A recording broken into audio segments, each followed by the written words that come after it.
Um, And the other one Okay. we found was up in the apple orchard, so I had to put him in my car to get him. okay. It was just awful. Okay. Good morning. I'd like to reopen the Committee of Conference on House Bill 610. There's still some discussions and some work going on, and we wanted to talk as House conferees for a little bit longer. With that and with the timing, I'd like to take a break until 10 o'clock so we can come back after we have some other discussions, if that would be all right. If not, we can proceed, but I know that there's some desire just to make sure that the House position is solid. Okay. Okay. Okay. Many of us have that same one at 11. Yes. I had actually thought it mixed up my times, and I thought we were meeting at 10 for the other, so I thought we'd have to break until later, but we'll break until 10. So, thank you. I apologize. Everybody has a chance to go get a coffee more leisurely. Thank you.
Thank you, everybody, for waiting with us. I'd like to reopen the Committee of Conference on House Bill 610.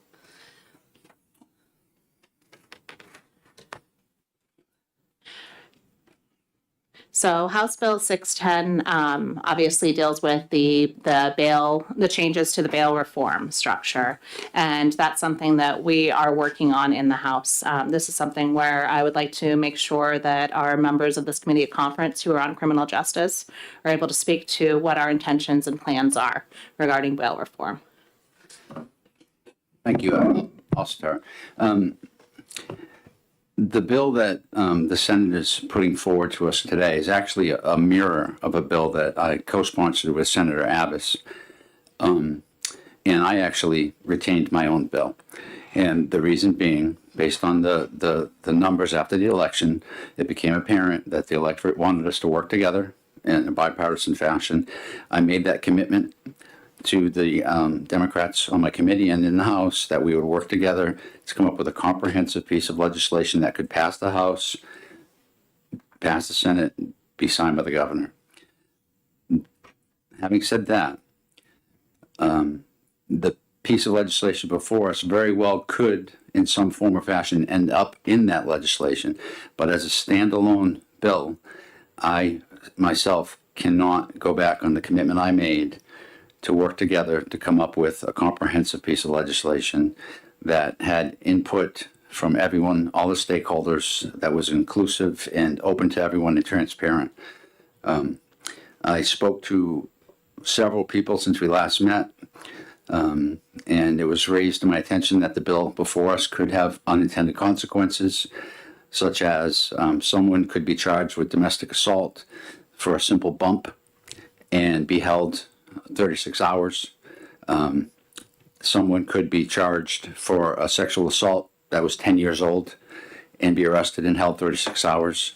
And in that time frame, there's a very good possibility that they could lose their job. If a single mother has her father come over, the children's father come over, and he charges her that he hit her, she could lose her children to the state while she's in custody for 36 hours. I spoke to some people at the county level. This would be an unfunded mandate. There's no money included in this to pay for whatever it would cost, and there is a fiscal note, I believe, attached to the counties to reimburse them for the expenses. So there's a lot of stuff that goes into this beyond just the actual offenses. So that's where I, from the Criminal Justice Committee, stand, and I would let David speak. And basically, what I want to say is what he said, and what I'd like to say in addition, though, is in criminal justice we have the opportunity to basically sit in and hear all of the bills that come before us that are related to bail, and I think it's hard to sit through some of those hearings without being affected by some of the things that you hear.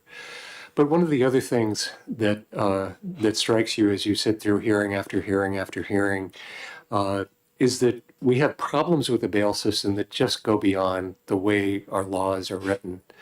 There are systemic issues in the criminal justice system that actually are contributing factors to the failure of our current law to be as effective as we would like it to be.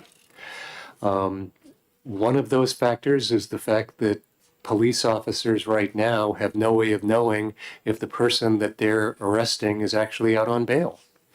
And one of the things that's part of this bill that's before us today would actually help us address that situation.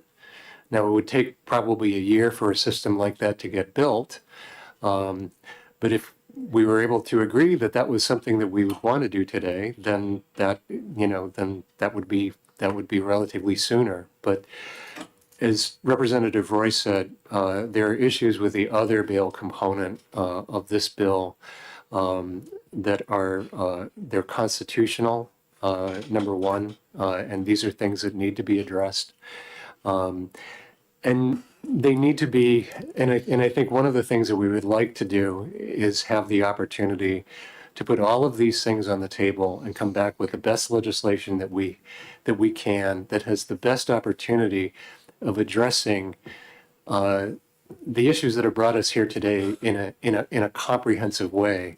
Now, I'm not sure we're going to be 100% on the same page after that process concludes. But my hope is that we can get to a similar place to where we got on the budget just last week, where there can be components that that we work on to make as good as we can. And we essentially do the best job we can for the people of New Hampshire to put our best foot forward and actually create the best opportunity to solve this problem. And I think that's really, I know what I'm looking to do and to get out of this process. And I would just say that when we met on Monday, I was very much of the opinion that every single bail provision in the bill should not be under discussion, because that's what I believed I had understood. But we have discussed significantly, and the provision in Section 4, or the provision that Senator Bradley suggested for the bail tracking system, either one of those would be a great start to addressing the systemic issues that we've been talking about. And so I think that's something that perhaps we could all agree on and take away as a good first step to getting the information that people need to the people who need it. So I just want to make it clear that I've revised my opinion on that piece of the bill, and would be glad to agree to that if we could take that away as a useful first step. Thank you. Senator Carson? Thank you, Madam Chair. You know, as I mentioned on Monday when we met, we've been trying, this is the third biennium, to try to fix, which I think I heard you say this morning, that you finally realized that this is a really flawed law. That has been the Senate's premise since practically a few months after this law was passed. It is flawed, and we have tried over and over and over again to fix those flaws. Much of what you've said, we've heard before, and they have all been false promises. We're going to fix this. We're going to fix this.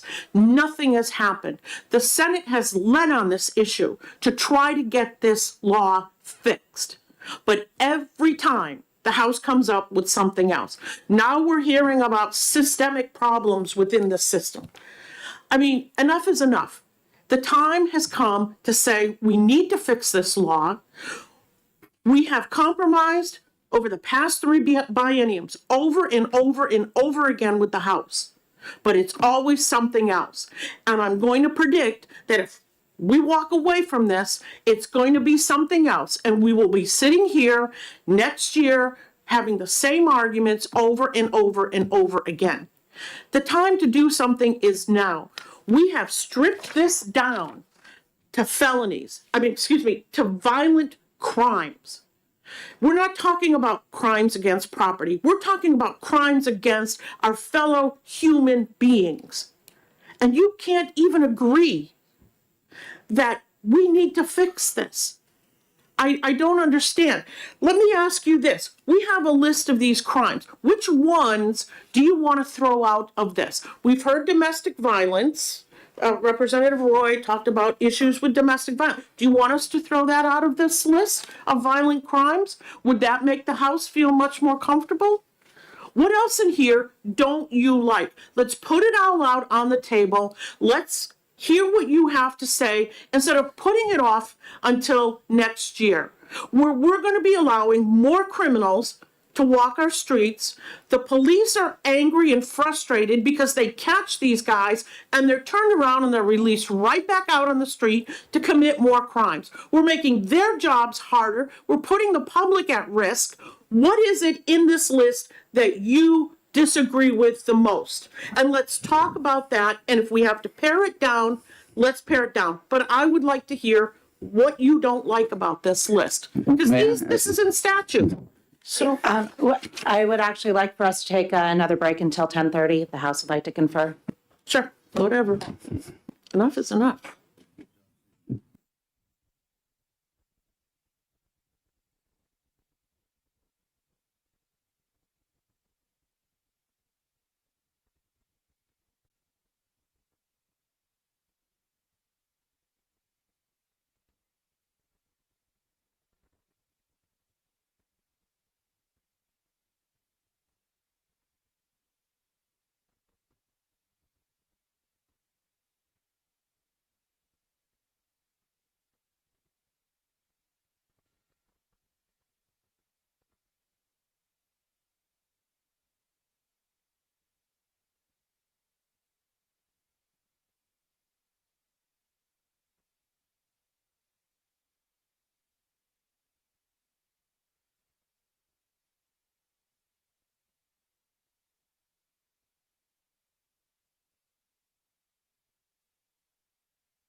Thank you and welcome back to the Committee of Conference on House Bill 610. I recognize Representative Ori.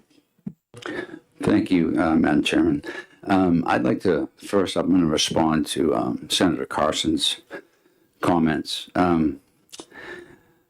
Frankly, I'm pleased that you see some urgency in getting this done right now, in fixing a bill that I believe that you supported. And you said it's been bad since day one. Well, I didn't support it. What you're saying now is save my bacon. We did this. We made this mess. Fix it. And, well, we've gone to the House this time, that time, that time. My telephone works, and it didn't ring once from anyone in your organization and in the Senate to say, hey, would you like to work together on a bill that we could get through the House and Senate together? Not once. Now, at the last minute, what's wrong with this bill? Why won't you fix this bill? I listed what's wrong with the bill. It needs work. It's not a standalone bill that's good. It's just not. We made commitments to come up with a piece of legislation in the House, and we intend to do that. Your fortune telling regarding whether or not we're going to be here again next year, I would predict not, but who knows? That's just the way it works. So the comments for the press aside, we are concerned with what's going on.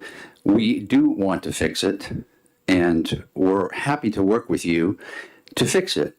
But coming in at the last minute saying we're not interested in fixing it or that we keep making up excuses, there's no excuses. This is constitutional law.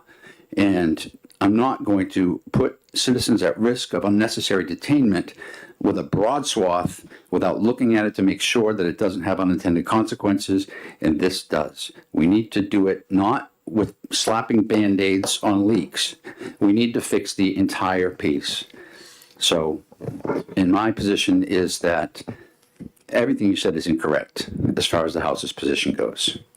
And that's it. Thank you. I'm not sure. My question would be about whether we're going to be able to come to any agreement on this Section 3. I think what I would suggest is that we do have agreement on the electronic bail system, and the House position now would be that we take the House position and amend Senator Bradley's Section 4 as amended onto that, and that would be what the House position is. So my question would be whether or not that's acceptable, or if it's just time to end the Committee of Conference. First of all, I'd like to respond to Representative Roy. He is exactly right, but no one's bacon is being saved here. I made it very clear when I spoke on Monday that we were misled. The legislature, in fact, I'll go as far as saying the legislature was lied to. We were told that this would not apply to violent crimes, and we were assured of that over and over and over again. We've heard the term systemic racism here today. One of the things, not systemic racism, but systemic issues within our criminal justice system. We were told that this bill, the bail system reform was going to take care of that. That we didn't want to see people held who couldn't afford to pay for bail or anything else. That they were not going to lose their jobs, they were not going to lose their apartments over small crimes. And we agreed to that. We were assured over and over and over again that it was not going to apply to violent criminals. Only after it was passed did we start to see it being applied to violent criminals, and we tried to fix it. And that's what the Senate has tried to do for the past 3 bienniums. And each time we run into a roadblock when it comes to the House. Now, I'm not going to be rude. I'm not going to be inappropriate here, but we have to face the reality of the situation. This law is broken and it needs to be fixed. We have tried with the House 5 years. We're now in the 3rd biennium. And we've heard all of this before. So the Senate has listened to the House, what the complaints from the House were, and we stripped it down to only violent crimes. Only violent crimes. We're talking about victims here. They don't have a voice, and we're trying to be their voice. At this point, I'm just going to turn it over to Senator Bradley. Senator Bradley? So I guess in response, Chairman Roy, and I apologize, I do not have a copy of Senate Bill 248 in front of me.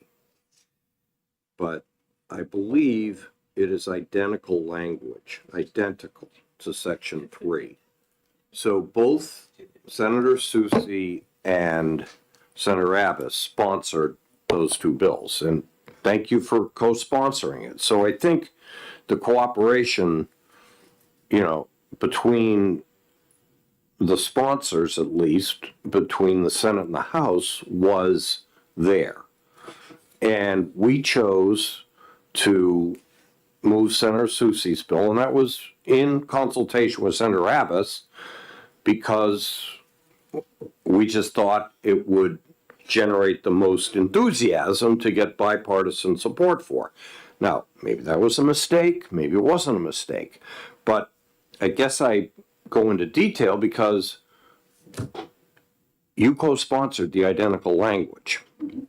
Okay, so I get that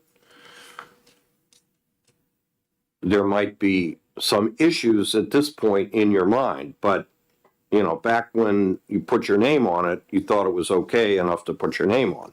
So there are 12 listed crimes here, and I think it's important to highlight what they are. Homicide, first-degree assault, second-degree assault, domestic violence, aggravated felonious sexual assault, kidnapping, stalking, trafficking, robbery, possession, manufacture, distribution of child sexual abuse image, or computer pornography.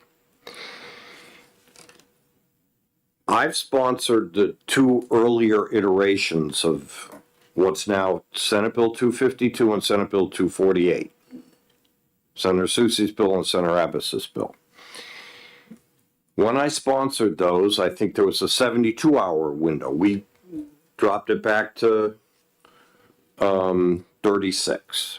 When I sponsored it, we also winnowed down to the crimes I just talked about, the number of crimes, to try to make it surgical, because I'm always somebody that tries to learn from my past mistakes, failures, whatever you want to call it, and not being able to get what I think is necessary legislation into the end zone. That's always the goal. I support the bail tracker. I was the one that moved in the Finance Committee to put it into this bill so that we would have the wherewithal to get you folks to be able to say, yep, gotta have it, it's a good idea. I've put an amendment on the table that doubles the amount of money for it, because the court system said they need that amount of money to implement it. So I think in terms of good faith, we've generated that. So also trying to get with good faith, if there are some of those 12 crimes, which we've winnowed down because in our view, they're the worst of the worst. They're the ones that put people most at risk, the most vulnerable people at risk. But I'm always a half glass full guy. And if there are several of those that you can list for us that should be struck from the bill, I think we would consider that in combination with everything else in the bill, including the $2 million for the bail tracker. But we're at a point that I think everybody in this room knows is a problem. You folks have admitted it. Everybody out here knows there's a problem. So I would ask that, and I know time's getting a little short, I get that. But if you could go back and tell us which of the 12 should be struck, and we'll do the bail tracker with your good faith commitment to come back next year with a more comprehensive solution, that would be something we'd consider. So, having said that, I'd ask, Madam Chair, if we could take a recess until a mutually convenient time and see if we can Get it done. Well, thank you. What I was looking to do is, as somebody who has called the police on somebody I thought was stalking me, who actually was a pack door knocker for me, which is why they were looking at me funny. I think that there's a lot of these refinements, and I believe that the correct place to do this is in these retained bills, and I would like to make sure that there is strong Senate involvement when we do that. This is more than can be handled before 4 o'clock tomorrow with hammering out those details. So I would actually like to move that we take the House position, amend on Senator Bradley's amendment for the bail, and take a vote on that to see if we have agreement. We will work with you in the retained bills, but this is not something that can be done by 4 o'clock. And just to be clear, that would be sections 1, 2, and of the bill as it exists, and Senator Bradley's amendment. Correct. And if I may respond, you are correct, Senator Bradley. I did co-sponsor that, and that was prior to the election. The reality, once the election occurred, was we have a mathematical problem. That will not pass the floor. There's not a single crime in there that I don't think is serious and warrants a second look. But regardless, it's not going to pass the House. It will not pass the floor. We do not have a Republican majority. And I'd love to help you, but I can't. It's not going to pass. And there's a risk of losing it and not being able to discuss it further. And it's to me, it would be an exercise in futility, which is why I retained my own bill that had that language in it. Madam Chair, Yes, Senator Bradley. you know, the Speaker and I were with the governor and 100 other people yesterday signing a budget. And if you had told me, and I bet if you had told the Speaker 2 months ago that we'd be doing that, you'd have said it was an exercise in futility. The most dangerous word in the English language is can't. Okay, so when people are at risk for their personal safety, I don't think we should be saying we can't get it passed. I would hope that you would take a recess, Madam Chair, and come back to us with the bare minimum number of these 12 listed crimes that you can pass today, and we would accept the more comprehensive solution down the road. That would be, at least, without having consulted with my two colleagues, my position where we're at 11:15. And we still have 24 hours. And as Speaker Packard and I know, there is no such thing as can't and futility. We put together a great budget, and I think that is a testament to people being able to work together. And I think we have 27 hours or so left. We should try to get it done. Representative Weber. With respect, the budget was not put together in 27 hours. And we have been saying the same words over and over again. I'm not sure. I think that it would be a great gesture if we did not throw the baby out with the bathwater, if we accepted the bail tracker language, got that started, because as we all know, that's going to be a very long process, and put that on the first 2 sections of the House bill, and we can walk away with something we've done good for the state. But Section 3 is not going to get through the House, and picking and choosing when there's only 4 of us out of 397 or whatever we're at the moment. We have strong opposition from both sides of the aisle, from significant blocks of people. I can't do the math and get to a yes. So. I would agree. On the floor, even if we were to pare out some of these, this is something that's been a commitment to work towards a solution. This is the only option that we have, is to offer that part of the House bill so that we can have these providers have parity and include the bail conditions, the electronic bail system. So it seems that there's no agreement. Is it possible to recess to time uncertain? And if there is some agreement, come back later, or would we need to set a specific time? to reset. You would have to renotice it. Okay. I'm not available tomorrow. I'm not sure that we're going to find any agreement on this. I think we probably should, at this point, agree to disagree. Because I don't see any way to change section 3 to something that'll pass the House. And if it won't pass the House, it's an exercise in futility. Okay.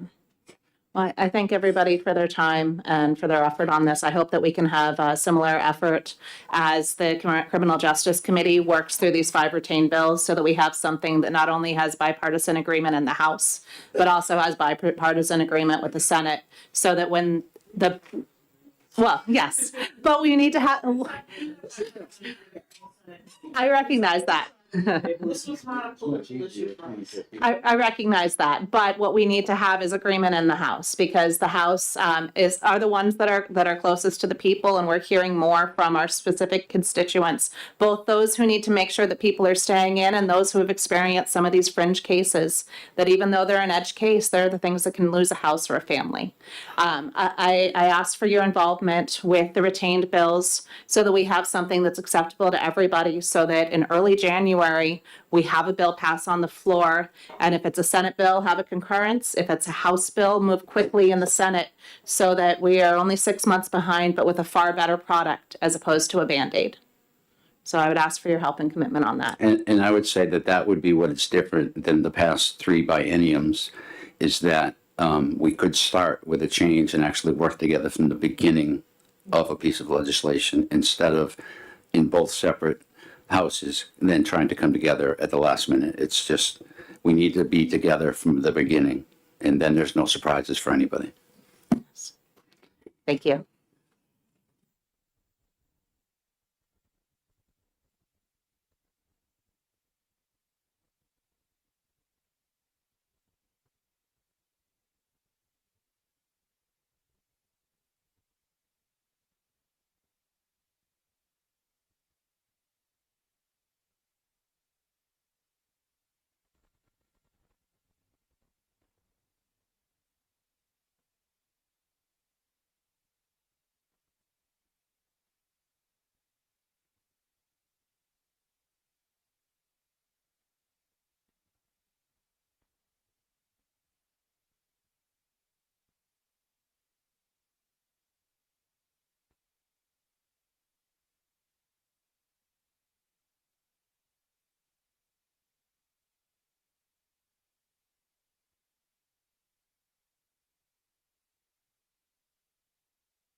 Thank you all. I'd like to open the Committee of Conference on House Bill 611. Just to give a little bit of the landscape, this bill initially was around severe pain.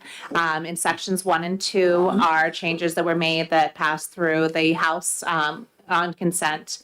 And basically, this means that anybody who can prescribe opiates, right now people can prescribe opiates for pain, but if you're going to have severe pain and prescribe cannabis or do certify for cannabis, you need to try and fail opiates first, which is a severe policy issue. Around the time that this was put in, there weren't data around cannabis for pain. There now are, so it makes sense that in our current opioid crisis, that we're not pushing people onto opioids before they can have other things that are not as physically addictive.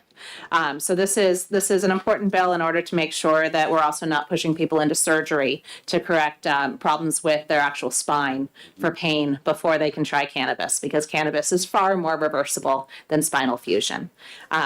Then we're also looking at the cannabis legalization issue. Obviously, there was a bill that failed, and there's some movement towards having a state model.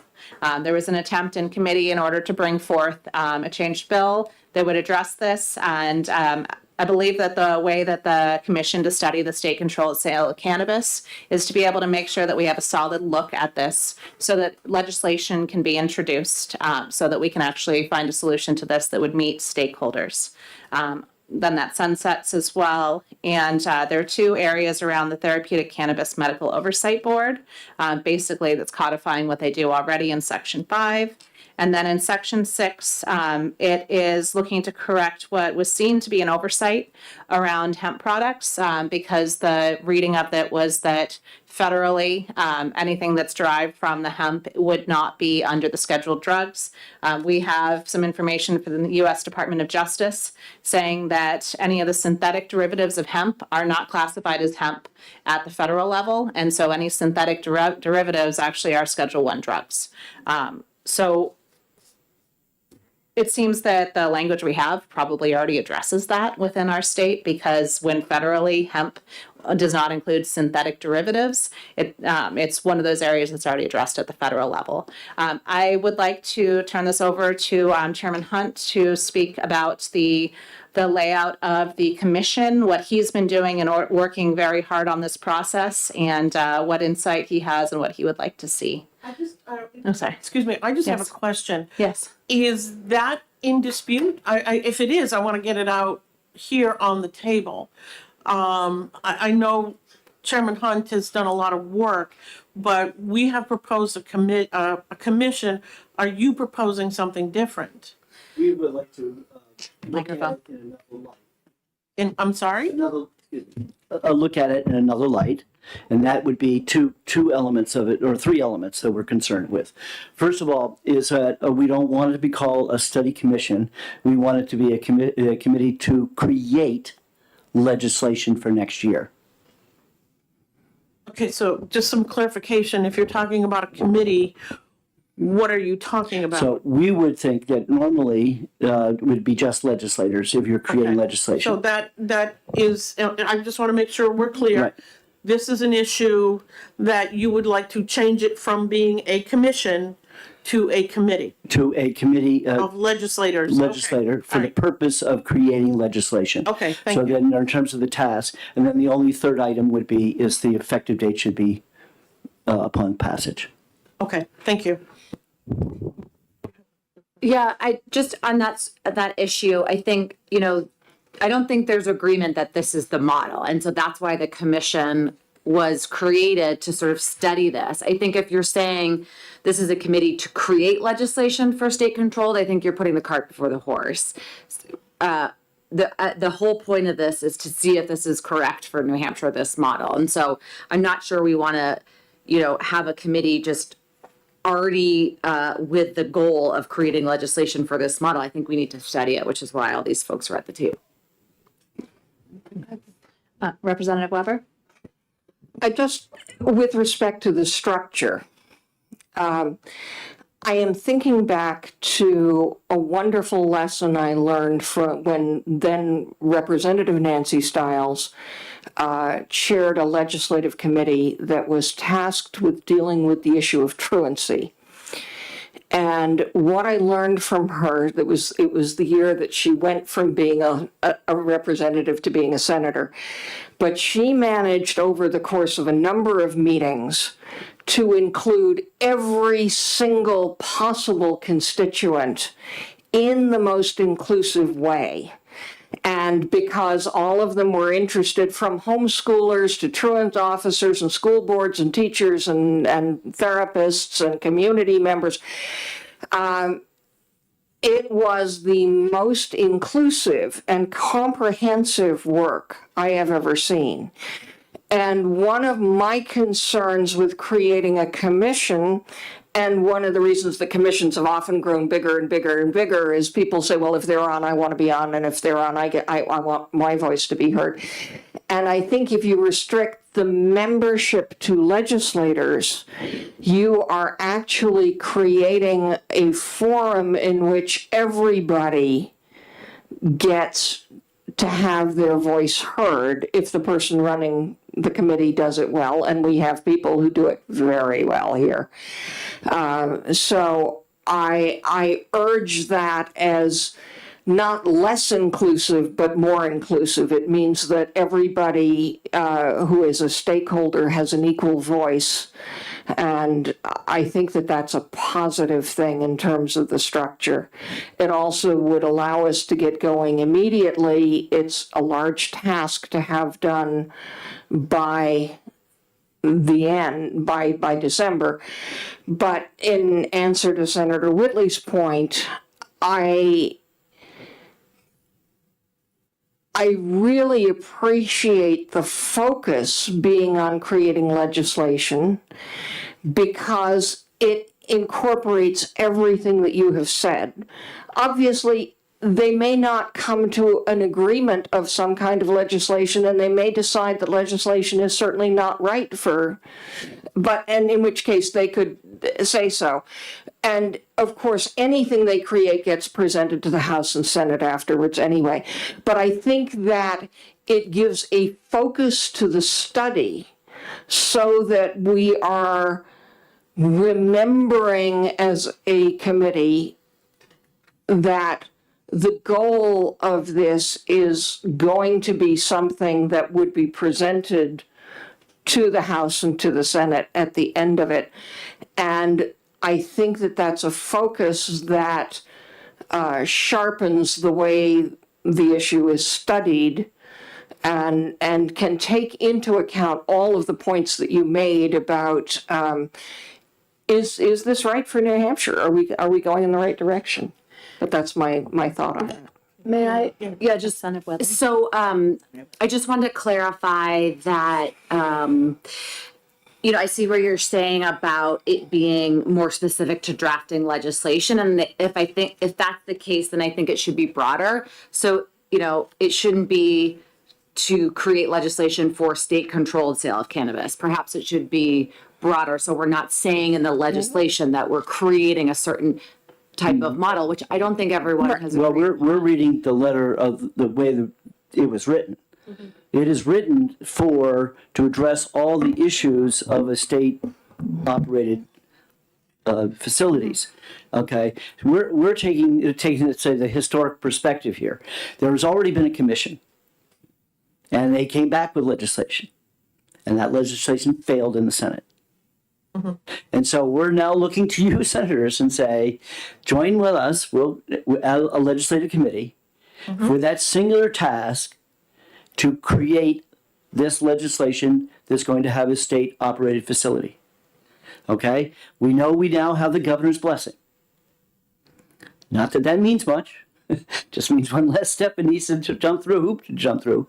But we're taking that as on face value that what we want to do task. My experience with study committees is when you have big old commissions, it's just a report comes out and not much comes out of it.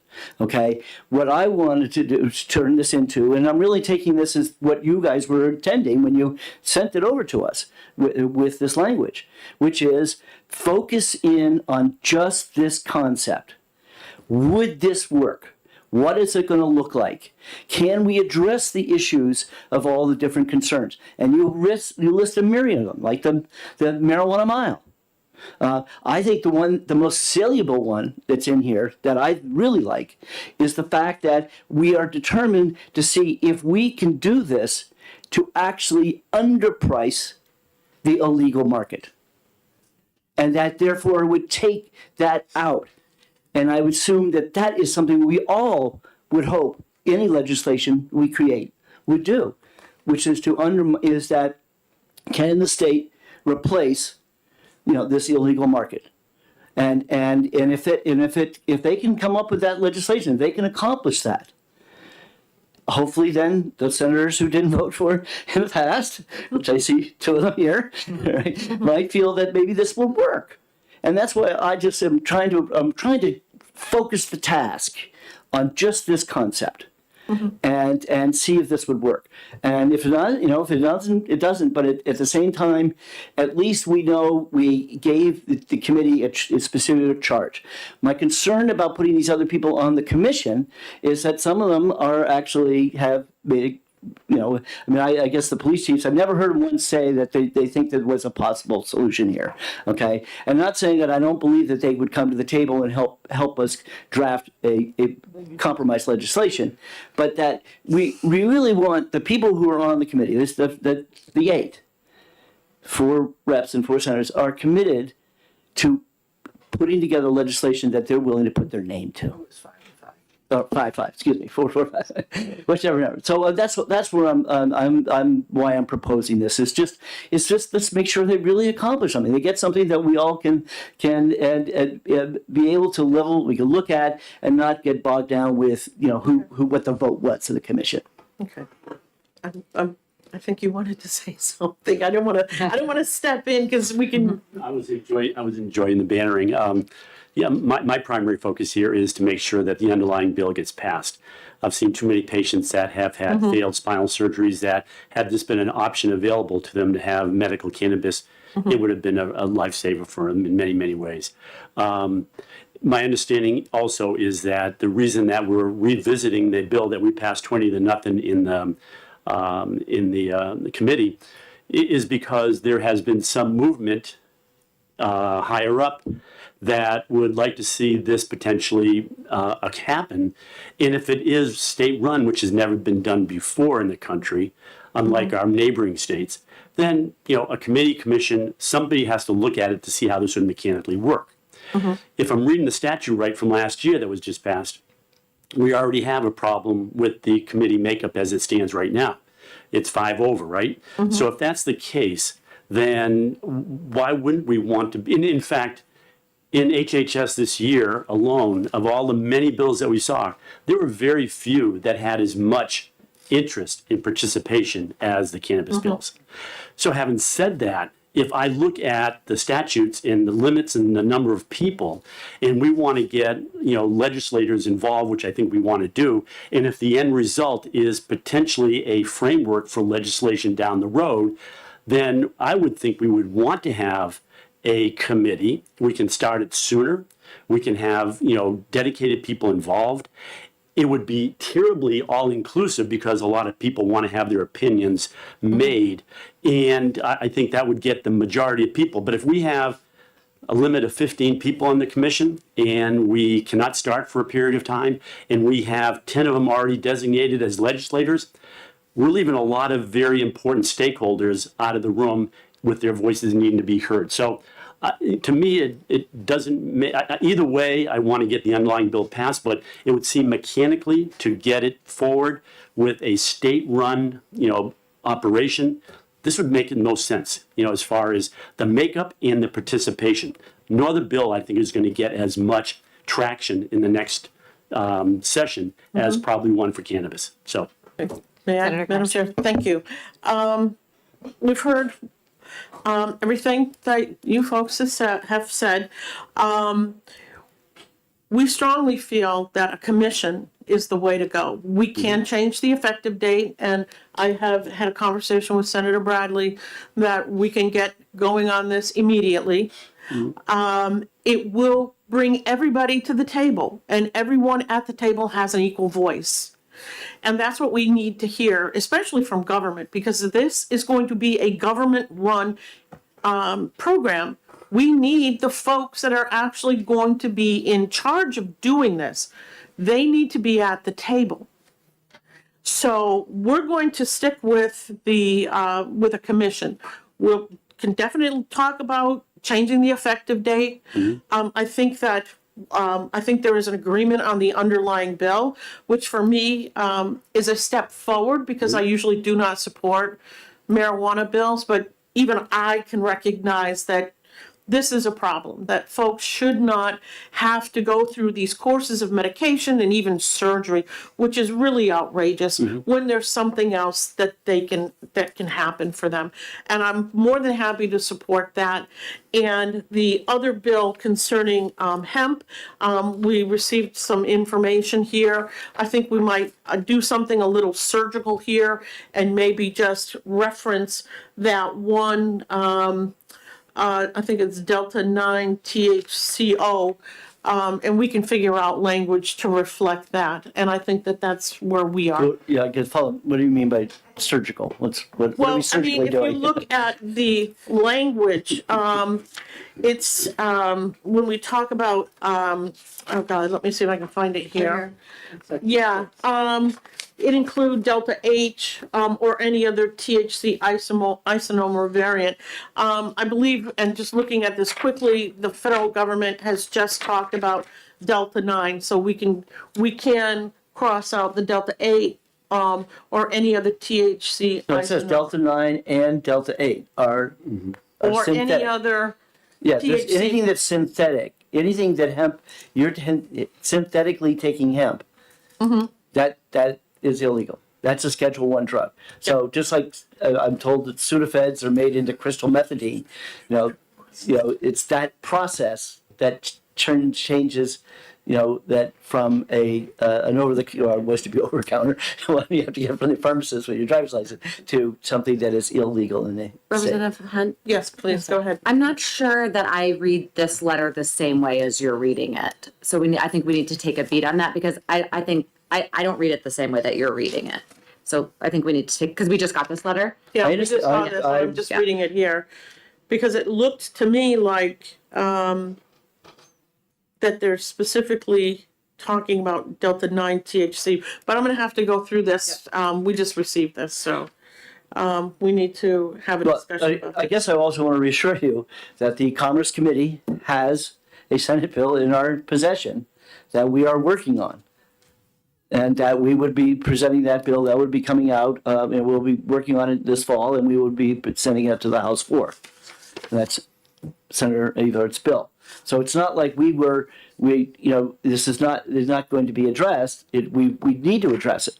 But the conservatives of the Commerce Committee at the time, and rightly or wrongly, because we did not know either, that any synthetic hemp is technically a Schedule 1 drug. We're learning that now. But that, having said that, we were kind of in the original amendment of 639 that was sent over, that you guys killed the bill. In there was a study committee on these synthetic drugs. And so therefore, it's that, the fact that you killed it, that's the only reason why this issue is really now kind of bubbling itself up. So, in terms of, that's maybe, certain, whether the idea of banning something and then making it legal would be problematic, or you would be defeating the purpose of it. But now that we find out that it really is illegal anyways, so putting it in the statute, that's fine. We often repeat ourselves in the legislature, and I would just simply say let's put a sunset in it. Once we find out that it's not going to be effective.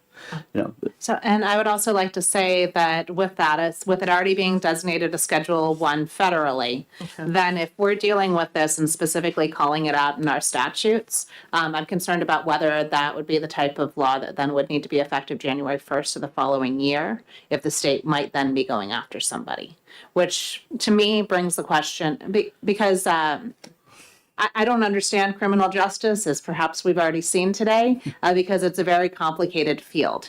But if we are saying that hemp does not include the synthetic cannabis, does that then lose any perceived protection? And does that mean that anybody who is selling these, thinking that they are legal, that have a inventory of them, what do they do with that inventory if things have just changed on them? I mean, obviously, the federal government can change on them, but I don't really want to throw out some of our businesses if they thought that they were acting in good faith.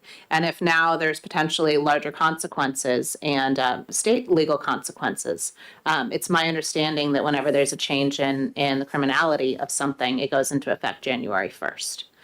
That may just be a freshman move, but I want to make sure that we're not acting out of our normal precedent. and I do have one more piece of information. Where I got this from is from the Liquor Commission. Okay, and what happened was I was tasking because in past years we had the problem of vaping. And so then the resolution was that vaping is really tobacco. A lot of tobacco shops already had it. Right. So that we would just moved vaping into the enforcement by the Liquor Commission. At the end of the day, the problem of this THC product is there is no enforcement. Even if we were to pass this bill today, we have not changed the enforcement. We're not suddenly, and because theoretically, law enforcement today could be enforcing the federal this federal FDA rule, but they're not. And the reason they're not is unlike when we had the spice, nobody has died from these things yet. Not saying that's right or wrong, but that the issue that the Commerce Committee had at the time was that if at some point in time this product was okay, it was going to be on the market, wouldn't we want it to treat it the same thing way we treat all tobacco products, which is that we would license anyone who sells it. In other words, anyone who doesn't sell, it would have to be licensed, and then we would require of that license, we would then have our liquor enforcement would be stopping in and checking on them like we do with all these other facilities, and then and make sure that they're not selling to anybody under 21. I mean, that's the key thing when it comes to tobacco. So the only reason is I'm saying we're working on this.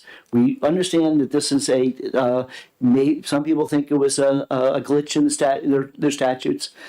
We're seeing here it's not. We've heard from the departments DEA is bound to create rules, but they still haven't solved the problem of enforcement, because there's not going to be any DEA coming and knocking on gas station doors and telling them to get this product off their shelf. And so that if we really want to do something for this issue, then we the state need to create a process to regulate it. And clearly the DEA has decided that you can take a Schedule 1 drug and you can create a license enforcement system. They seem to look the other way. So if that's what their attitude towards marijuana, then why shouldn't we do the same thing with this product and say, and for maybe CBD too? I mean, maybe there's concerns out there about what's happening with CBD. I don't know. But maybe that these things are something that we should license and regulate, just like we do with alcohol and tobacco.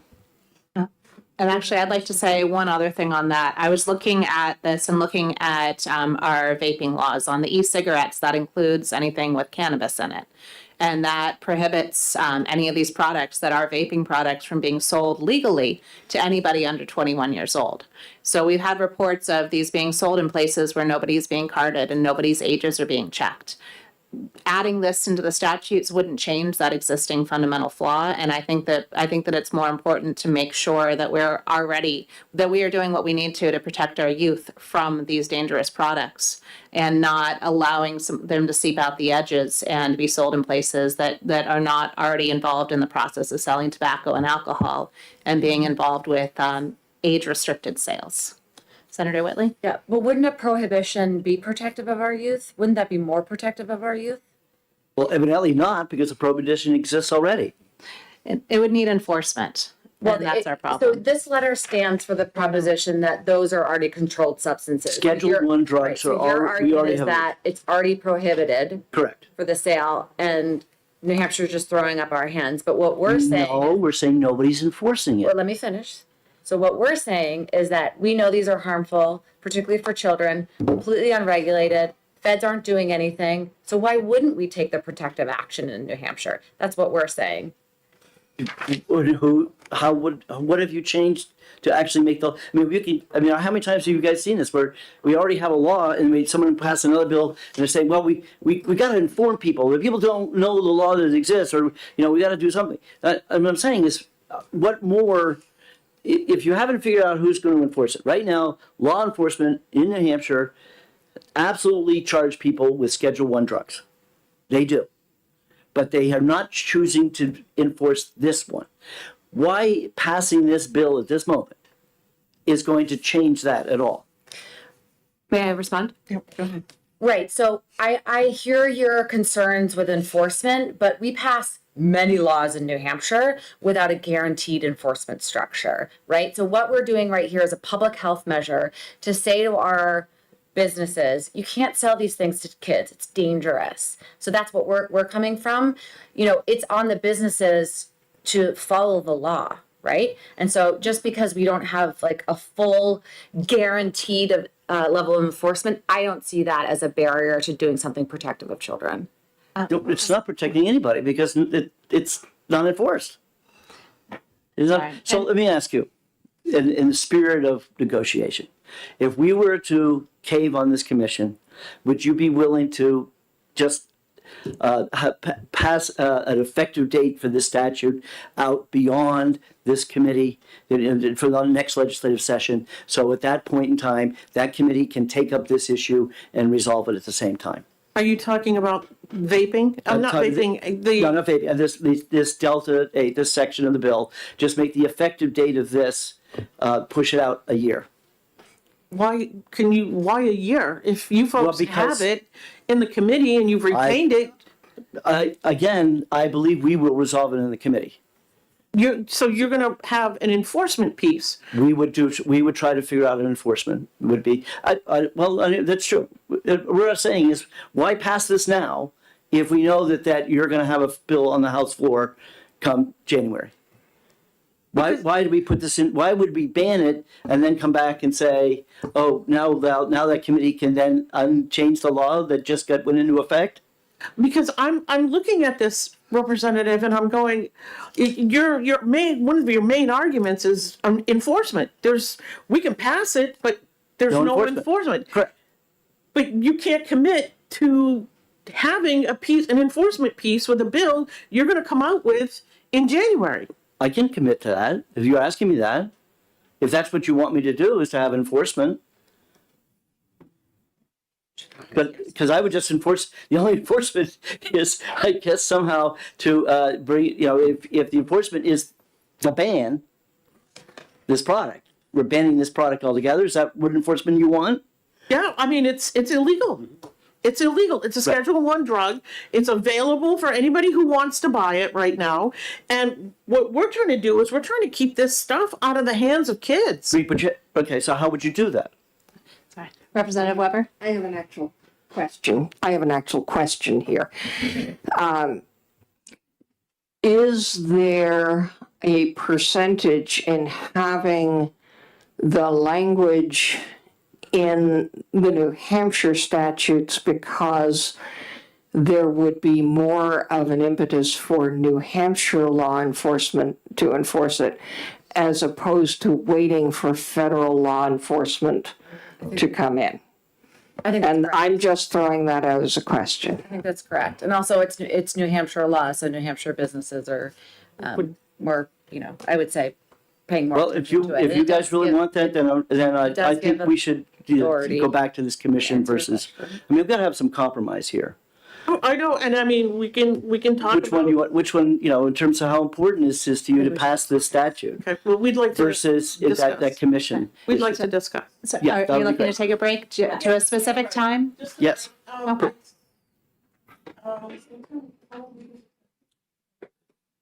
Do you want 10, 15? 10 minutes? Quarter up? Quarter of would be We just 10 have to have a minutes? specific time. to- Yes, we were, so they're adjourned till, Can I ask you a question? We'll aim for quarter of. Can I ask you a Sorry, question actually, before you sorry, leave? Representative Markey. Just a question before you leave. I mean, I'm okay with either commission or committee as long as the tent is large and inclusive of everybody. So if it's a committee and everybody's invited, their word is heard, that sort of thing is fine with me. And if we can expedite it to the point where we can move it forward, as you've been told, then I'm okay with that. But my question is, when you're talking is, how would you envision the makeup of the commission being?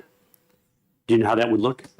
well, that's in the bill It's in here. the bill. No, Right, so there's the, 15? yeah, so the only thing I would. There's 20 in here right So now. what I- the amendment that I I would just want to know how propose. you would change it, because right now there's 20 So the listed. amendment I would propose would be after it says 5 members, 5, and then it goes on, all those other Actually, people come in. If I can, we can also meet and discuss this part amongst ourselves as you're doing I just this. want to put one more thing on the table for discussion within our respective caucuses, is we could do a prohibition with a potential year sunset, and that would give the House time to do their work. So that's something we could put on the table. And just with respect to the committee commission question, the bill says notwithstanding the statutory makeup that we've already adopted. And we can always amend a statute that way by, we're just accepting out one. And I'm not commenting on the policy, I'm just commenting on the process. So, thank you. Okay. Thank you.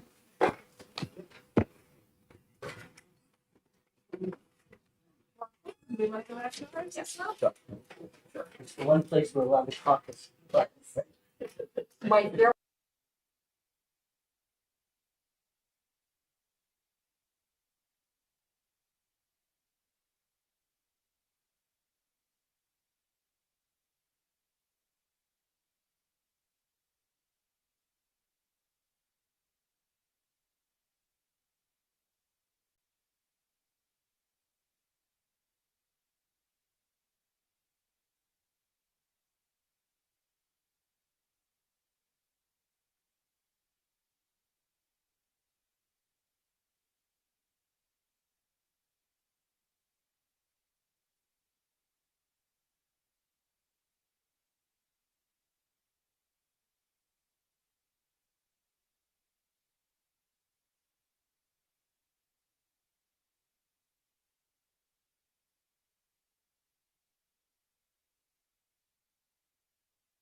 is already effective upon passage, which is fantastic. We don't want to lose 60 days and start work in the middle of October, regardless of which way And we go. The only thing I would say is, I know that usually the House, the Speaker doesn't want representatives, in Concord in July, and usually the commissions start up in August, so if this passes, I would hope that, you would go to the House Speaker and request that the representatives that are gonna be on this, that they be able to serve during the month There's of July. actually an automatic waiver for commission. Okay, good, all right, so I just wanna make sure that that is clear. And so if it does become a committee instead of a commission, we'll make sure that that is authorized as well, because the speaker has the ability to authorize during the summer months. So Okay. this is a commitment to work on this, so I believe that we'll have that Okay. support. What we've discovered also that the commission is on passage, so I think that issue is resolved. And with the THC, we will offer a 2-year sunset. 2-year sunset. Two-year sunset on the law. That will give the legislature time to do the things I think that Chairman Hunt is talking about. I think it gives the legislature things, Representative Leon, that you're talking about for businesses as well. And it will give law enforcement the opportunity to come in and work if another piece of legislation needs to be filed. That's it. The one part I would speak to is with the businesses, if they didn't realize that they were operating in not a gray space, but a prohibited space, that if we put the effective date further out so that they have a chance to clear that inventory, it'd be good to start that on January 1st. Well, I don't know about clearing the inventory, it's illegal. So, I mean, that's a separate issue, but I do think 2 years is going to give Chairman Hunt's committee the opportunity to do that work. And if, as they're going through, they discover there's a lot of issues with enforcement, it will give Chairman Hunt's committee the opportunity to work with your criminal justice committee to resolve those issues. And I think that's a pretty good buffer of time. Okay. Do we want to discuss more of the commission versus committee, Chairman Hunt? So where were you on the, We want to retain the commission. okay, how about the changing the language to ensure that their focus is on creating a bill? So you want to add language Well, no, yeah, to well, so in the other words, existing, if I were to look at the wording, Section 4. We could always add a duty. no, I wasn't thinking in terms of adding to, I'm looking, okay, section. Okay, so you start out, we Section have 4, starting with 4, the commission shall study the feasibility of establishing a state control system. The commission shall create legislation. okay. I'm trying to think, Proposed legislation. Propose Yeah. legislation. okay. So commission to study state control sales of cannabis and propose legislation? Well, it starts with the commission shall study the feasibility, this commission shall propose the establishment, legislation, proposed legislation. So I think we, as we mentioned before, that would be an automatic endorsement of this. And so I think we could say shall study the feasibility and then say, we could say, something like if the committee feels like it is a feasible model, then they shall develop legislation. So it's a two-step See, process. now that's what I have problems with, because that if leaves an opening for members of who are appointed, that you're appointing, to say, and I know one of them on there, he sent me an email today, has said, he knows this will not work, period. And so therefore, why would I want someone on this commission who is already predisposed to not following through with what the intent of this legislation is? Okay. Senator Avard, you need to, Well, I'm just concerned by doing this. Is that an automatic endorsement then of the legislation? I'm hoping that, yes, I'm hoping that those 5 senators, and I'm being frank with you, Yeah. that we're looking for a buy-in here. Okay, that in terms of, the Senate killed Abbas's bill 2 years ago, you killed this one, so you killed both of them. So now we're saying it's okay, it's your turn. It's your turn to put in a bill that's passable. How about something that says, to study with the purpose of proposing legislation? Proposing a framework for legislation. Yeah. Well, I think a framework would then be pushing That it would- past this just proposing legislative session, legislation. Yeah. because if this is going to be finishing up and reporting by November 1st, they would Yeah, need we to wanna- have that But, legislation. but it's also possible that with feasibility, they're looking at that a state-run model, which has never been done in this country, does not really effectively work, and that they abandon the state-run model for one of a more, You have to. Well, that'd be wonderful if the senators would. no, I'm not saying Hold on, that, study it, but you're, Hold on, we're talking over each other. Representative Murphy is still recognized, then it'll be Senator Whitley, and then it'll be Representative Weber. no, I'm all for studying it. That's important to do this, for a lot of reasons. But on the other hand, it's looking at specifically a state-run model. So if you come in with language, and I agree with maybe language that proposes legislation, but if it's specifically to have a state-run model, then that may not work. Except for the fact that you're saying that we are looking at only a state-run model, and it may be that it doesn't work at all. I don't know. That's why it needs to be Issues here. studied. Right? Right, but you Actually, can't hold on, have, but if it excuse doesn't me. work, you can't have Excuse legislation. me. Representative Weber has a process comment. This is, I'm just going to remind you that this, whatever this commission comes up with, there are 400 members of the House and 24 members of the Senate, every one of whom can, and some of whom will, propose different models. Because they have every year for forever. And I think that the point of this study, whatever we call it, is specifically focused on this model. We've studied other models, and one of the reasons that I would prefer a committee to a commission is that particularly in the House, it's a lot easier to have buy-in when the creating body is legislators rather than a named commission, because there is a perception in the House, going back some years, that some of the commissions that have created legislation in the past have been somehow stacked with people who are of one view or another view, and therefore that the commission work is less valuable than it would be if we could create the perception that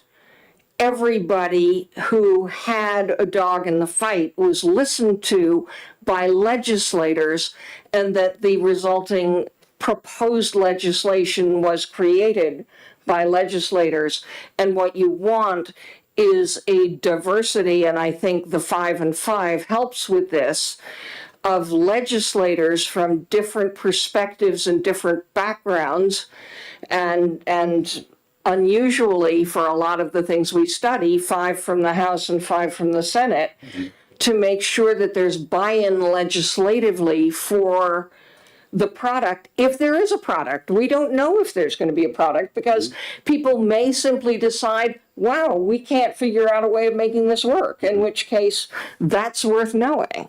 But I see no I'll stop there, because that was my process stuff, and I'll stop arguing the Thank stuff you. that Senator Whitley? is policy.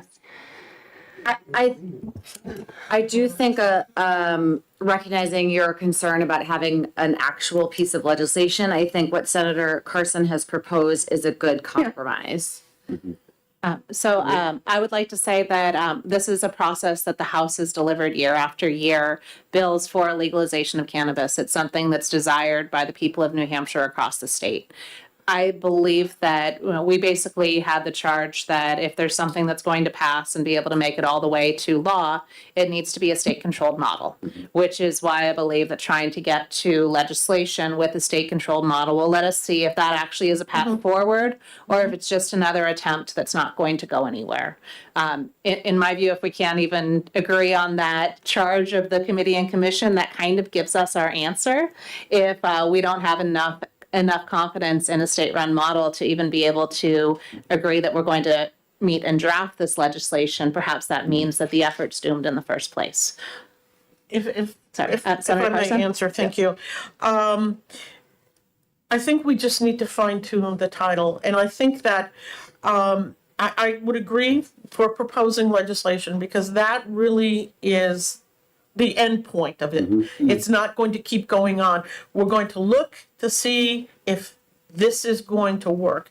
You're going to get the people at the table. You're going to get the banking system. You're going to get the liquor commission. You're going to get all those folks that are going to be touched if we have a state-controlled system. And that's what this is. If this was just to a commission to study the legalization of marijuana, you'd have everybody on that, just like this. But this is specific. It is just to look at one possibility of a state-controlled system. Thank you. And I understand Representative Hunt's concern about this is just can go on and on and on. No, let's have this commission with the point of looking at this and proposing legislation. And so let's see if we can get just something that we can agree upon in the title. Well, commission to study, I don't know, with the purpose of proposing legislation, state control sales of cannabis. It's the purpose. The purpose is to create, to study and create. So you And I can, think that's very clear. you can put that both in the title. So you can say commission to study with the purpose of proposing legislation, and then state controlled.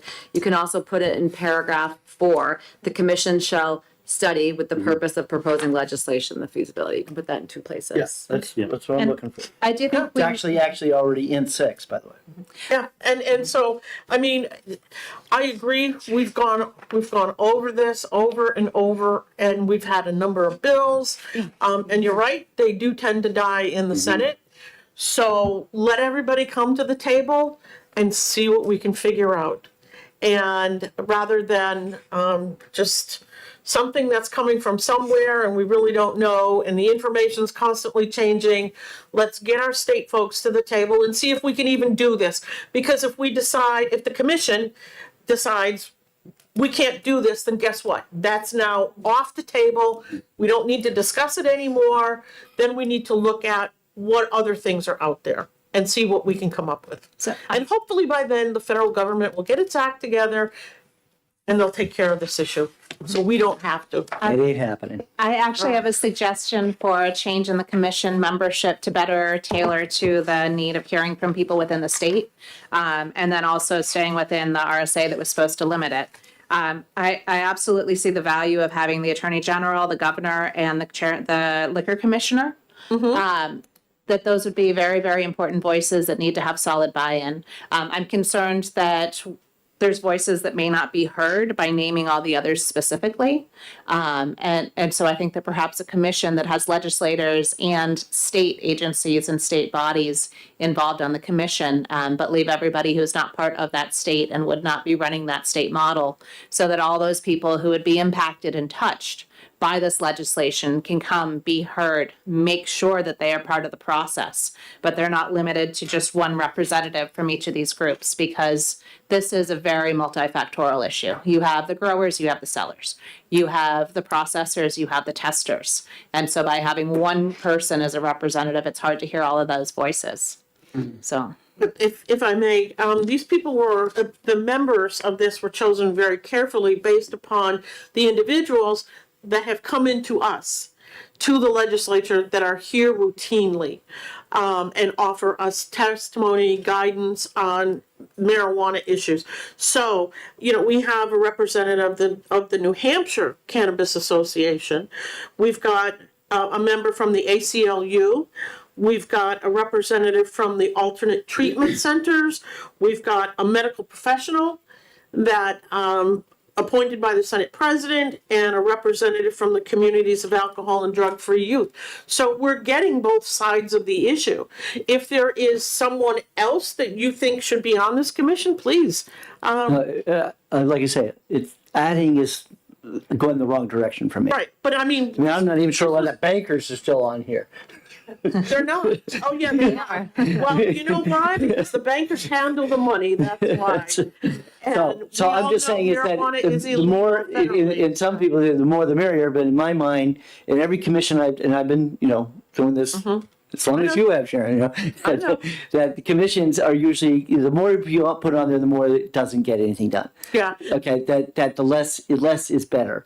So I- that's why her proposal to say is, why wouldn't we just limit it to people who are actual government officials? Well, if I may, Madam Chair, respond. I do think that these are individuals that voices are, and the variety of the industries and the people that are affected by this, I think it needs to be what it is, because we're dealing with a subject matter that is fraught with legal issues. It is an illegal substance according to the federal government. The federal government tends to turn a little bit of a blind eye towards it. And that's the framework we need to operate with. So we need to have someone from the police. We need to have the bankers there. We need, and especially if we're talking about a state control system, you need to have the liquor commission there, because the governor has I said, agree you 100% they should have a seat. we also need, But they're government employees. they're all government, well, the bankers aren't. And I can tell the bankers are. Please, are you folks, I don't think you're government employees. Representative Weber? So let me suggest a compromise that might recognize, the importance of all the people on this list. So what you do is you create a commission that is 5 and 5, House and Senate. You add the Attorney General, Governor, and Chairman of the Liquor Commissioner designees, so that's 13. Those are the members of the commission. And then you state, the commission members shall consult with, as at a minimum, and you list all the other stuff. Except that I think there were concerns about the member of the medical community appointed by the President of the Senate. Certainly, you could just make that a generic member of the medical community, or something. But it has to be appointed by somebody. It is a very genetic, we don't specialize in, Generic. I get that, but my point is, if we put all the other ones as advisors rather than members of the commission and make it including but not limited to, that has the inclusivity, but it also recognizes that these are the specific voices that we want to hear. if I may respond, we heard early on the discussion about having voices and everyone being heard. By having these folks on the commission, their voices are being heard. But it's the people who are not on it. Let's is the keep some issue. order here. Senator Carson is speaking. Yeah, you're right, it is a vote. But these are all organizations that have been involved in the discussion of legalization of cannabis right from the very beginning. Mm-hmm. And that's why they've been included. I mean, if we were to sit down and try and make a list of everyone who has a stake in the game here, I mean, you want to talk about a huge commission, but these are people that routinely, every time there is a bill concerning marijuana, they come to the legislature and they testify. And I don't necessarily agree with them, but I do believe their voices are important to be heard. We agree that the voices are to be heard. But when you put a representative of the drug-free youth, there is no way they could ever vote yes. Their commitment of their organization is drug-free. So therefore, you're putting a guarantee no vote on this board. So would you be, of the, drug treatment community, someone who represents drug treatment communities, would that make you feel a little more comfortable? I guess that would, because most of them are for, Now we step in the deck one way? legalization. But that's what I'm saying, let's just get away from this stacking of a board. Let's just get away from the stacking of the board. Let's just get the people who, that we allow these people to come in and speak and testify. Absolutely.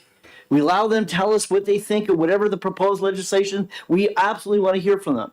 But at the end of the day, when there is that final report and there's a vote, you don't want to, say, well, we knew all along that they were going to vote no. That's seems a little undemocratic to me. Representative Murphy and then Senator Avard. Thank you. We already went over the idea that we want to come up with some proposed legislation. So from my simplistic look at this, we make the commission 5 and 5 legislators. And with that, I'm sorry, That's the committee, I'm sorry, yeah. And then we basically we can list, if you want, people that would be invited, because I would argue that you need to have people from the ATCs here, the medical marijuana community. You have to have a representative from the medical society, whether it's appointed by DHHS or the Department of Public Health. But I'm just saying that if we're proposing that ultimately we want to get to legislation, why wouldn't we just make it 5 and 5 and then have everybody that has a significant voice be invited? If I may, Madam Chair, we can't support that because now we're right back at a committee. So what's the purpose? What would be the purpose? We came up very carefully with this language, and there are people, I can look at this, the representative from New Hampshire Cannabis, they're gonna vote yes. No, they're not. ACLU No, they've already said they would not vote. They do not believe any manufacturer would provide marijuana to the Liquor Commission. They've already made clear that they don't believe it can work. And what is the purpose of having the commission? So Why even do Because it they then? want private enterprise. They want to go back to the model, the bill you just killed. So the reason I'm recommending that the commission be limited to the legislators, the attorney general that will need to defend this, the governor who would also need to sign or not, at least not veto it, and the liquor commissioner who underneath this model would need to implement it. It would give us the minimum one with advisory members in order to get those other viewpoints. With all due respect, Madam Chair, we're going right back to the committee that you wanted, and we've said we're not going to support that. We will support the commission with the language change to include that there is an endpoint here, that they are going to propose legislation. And that's as far as we're willing to go. Sorry, Senator Witt. Yeah, I'm hoping that we can just take a minute, because I think we are in a place where we're getting very close to agreement. I think the other pieces in there are very important. So if we can just take 5 minutes, I think that would be really helpful. Sure, a 5-minute break. Did you want to say something? No, I just, Okay. We'll take a 5-minute break. I did propose for the ATCs to have to be for profit at one time, Well, but that didn't seem to work out either. no, that's okay. So.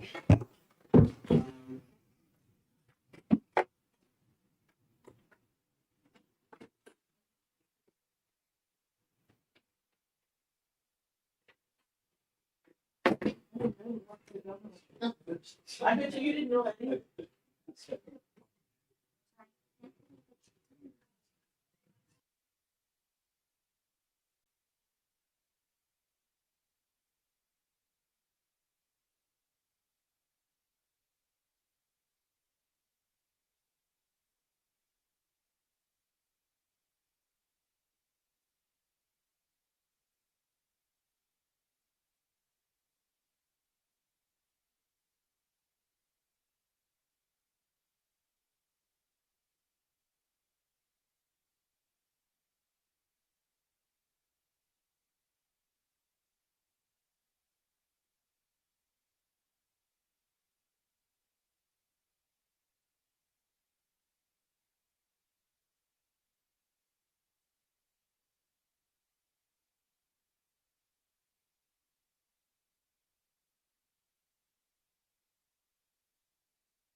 Open up on my previous code, 6-foot distancing, and I don't want it. Welcome back to the Committee of Conference on House Bill 611. Senator Carson? Thank you, Madam Chair. I think in the Senate, I think we've reached an agreement, and I just want to go over those. On the section concerning the THC, that instead of 2 years, it's 1 year. Some of the 1 year sunset, so it takes effect in 60 days, so we would have to figure out just exactly when that is going to sunset. And concerning the commission, that we include language that says something to the effect of that they're going to study with the purpose of proposing legislation to make it very clear what exactly the charge of this commission is. And in regards to the membership on the commission, we hear what you folks have to say, and we would propose eliminating the New Hampshire Cannabis Association, which is H, as well as J, the alternative treatment centers. But with the caveat that there be a new section that says that we will consult with and elicit testimony from these organizations. So very specifically, their voices are going to be heard during this process. A show. And I would suggest those organizations, but not limited to those organizations. Correct. Yeah. Right, but I would like those organizations named That's because, right, that you're gonna consult with them. okay, that you're going to consult and elicit testimony from.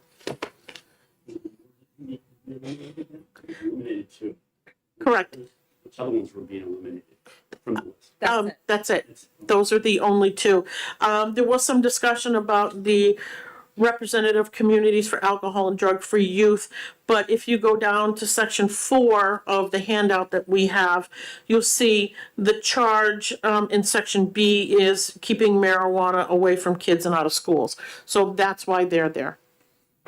So that is our proposal as a compromise. And the other piece is that maybe the medical society should appoint someone from the medical Right. community. Rather than the Senate. Correct. Yes, medical society. Or it could be DHHS and public health or something. No, I think from medical society, they'll be fine. Sorry, and just some clarification on the medical professional. Is that to look at the health risks of cannabis or? Yes. Okay. Because if we have to issue warnings, we need to know exactly what to warn people about the product. And more information is coming out. In fact, Senator Whitley and I, as members of Senate Judiciary, just received a large packet of material from studies that are being done or have been done at Dartmouth. So it's very important that everyone has that information, because in creating a program, you have to have the enforcement section and you have to have the legal section, and it's about warning people about marijuana, what that is, and it's good to have a medical professional there. Especially for interpretation of studies. Yes. Representative Weber? It's true. We don't know how to do that. I'm just wondering whether there's a way of making the language that you requested about shall consult with and elicit testimony from, at a minimum, the following people? Yes. Yes, that's fine. Oh, we don't want to put restraints on any person or any organization that wants to testify in favor or against Right. any kind of proposal, so Yep. that would be fine. Okay, thank you. I guess my one remaining question would be if we're able to get 5 volunteers from both bodies, if that seems to still be the right number of people I with this think, process. if I may, Madam Chair, I think there are more than enough people who are interested in this issue that would be willing to give up their time to see if we can even do this. I'm Thank you. assured that is not going to be an issue. Thank you. All right. Sorry, and then as a clarification, I believe that the I apologize for potentially confusing the two bills, but the one that had an edit to the statutes on the underlying bill was the other bill, not this one, correct? I'm sorry? Yes. So I just wanted to make sure we didn't miss an amendment to that, but I guess it was a section 4 instead of a section 5. Perfect. There had been in the other bill that did not survive the process, there had been a wrong reference. So I just wanted to make Right. sure that if it was this bill that we took care of that, but it is not. So we are looking to, sorry, are you taking notes on what it is that we're specifically including within there? Okay, thank you. Right. Okay, so are you taking notes on our specific language? Okay, fantastic. So we are, Another summary? Yep. yes, so, Do you want another summary from us? Okay. So. I have notes if that's helpful. I'm gonna try to go to look at this chronologically. The issue, we have no issues with the underlying bill whatsoever. Yes, okay, let's see, relative, I'll just go with this, what you have here. 611, relative to eligibility criteria for the therapeutic cannabis program as amended by the Senate. Well, no, here, right here. Oh, This is what they wanna sorry. do. This is what. So it would be, relative I'm to, sorry, I got it.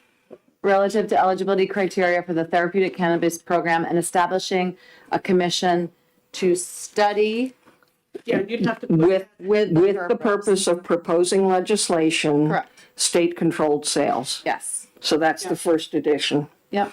Okay. and then that would be with the same language change in the amended analysis, bullet 2. Yeah. Okay, sections 1 and 2 We remain don't have to worry unchanged. about the amended analysis. They'll Okay, deal they'll with do that. Okay, and So then, 1 and 2 are unchanged. One's unchanged. It looks like section 2, the Two, amended analysis is to study the commission, to study, but it looks here, it's a new section 3. To study, right, we gotta, Yeah. so, it's- okay, So that's where the first changes come in, where you insert the language commission to study with the purpose of proposing legislation Yep. to the title. And then we are going to remove, and renumber section, remove H and J.